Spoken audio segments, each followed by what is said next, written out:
You know, the quality of life should not be interrupted by those landlords who want to increase their profit margin by breaking the law. Giving tenants rights is not an option, it's the law. And that's what we're fighting for. And that is why we're going to use this technology with our legal team and information from our tenants to ensure that the law is provided. This is part of an ongoing initiative we have been doing in Brooklyn around tenant harassment. We've held a series of hearings, Norman Siegel, Legal Aid Society, Corporation A, and others. Over 50% of the complaints we receive, we have been able to resolve.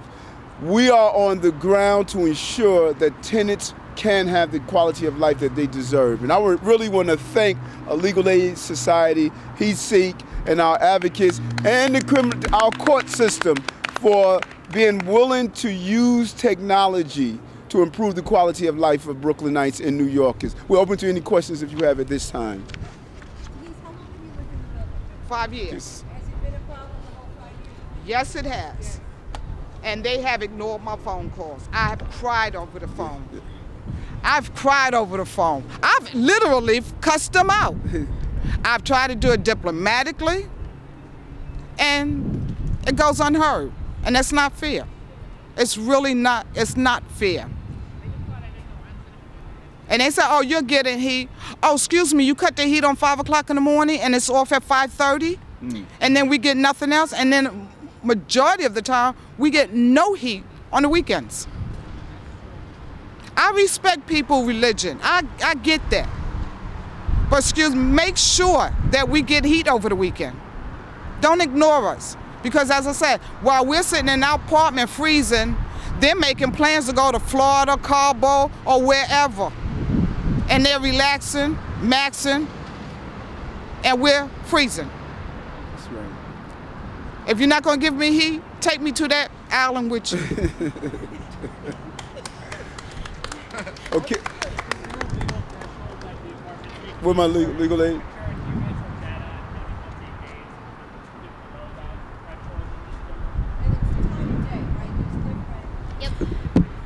Yeah, so the New York City heat law requires that from October 1st through May 31st, from 6 a.m. to 10 p.m., if the temperature falls below 55 degrees outside, the temperature inside needs to maintain 68 degrees or higher.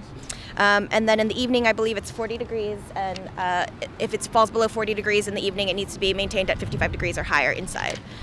We filed a case on Tuesday, this past Tuesday. We already have a sensor installed in one of our tenants' units and have tracked several violations over the course of the last month. Again, the heat season only started on October, so there hasn't been much of an opportunity, but we already have, I believe, over 225 hours of temperatures below the legal limit.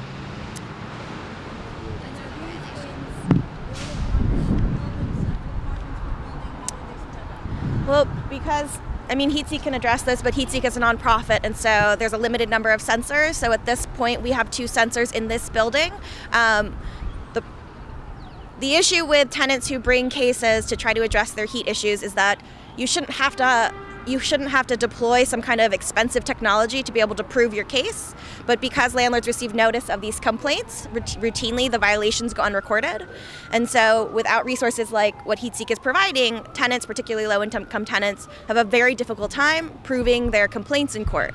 And so even though it's just 1 or 2 per building, when you have 1, 2, 3, 4, 5, 10 tenants that come together and say we are all experiencing this condition against one landlord who says that condition doesn't exist, and then we also now have data, even if it's just from 1 unit, that substantiates their claims, there's no reason why these tenants should not be able to get some kind of relief for the inadequate heat that they're living with. And the beauty of this is the reason this is successful in court is because it's a random sampling of the building. You know, you put it in several apartments in the building, and it gives you an indication. And the data doesn't lie. You know, this is just an amazing device. Those little orange dots are when it's below the temperature level. And it shows you each day, October 22nd, 23rd, 24th, 25th, 26th. And so if a tenant was attempting to go in and articulate the number of days that it has dropped below the legal limit, it's difficult to talk about that. But when you can go in and the judge has already been educated on how to read this diagram, and the landlord comes in and say that the building is heated adequately, it's right here. This information clearly shows that this building is not receiving the required amount of heat, and it shows the number of violations. 54 violations, 54 times within this period of time. Is this a month? That's a week. Oh. But the 54 was since the sensor was installed. So it'd been in for, I think, about 2 weeks at that point. 2 weeks. In a 2-week period, 54 times, these tenants had to go without the adequate amount of heat. That's specific to this building. Yes, yes. Each chart, each building, they all have their own building. These charts are like fingerprints for the building. It is identifiable to this building, and you cannot say, just as any criminal who commits a crime and their fingerprint is on it, this is the fingerprint of this building that a crime was committed here, that these tenants didn't get their heat. Thank you. Thank you so much for coming out. You know, I need you everywhere.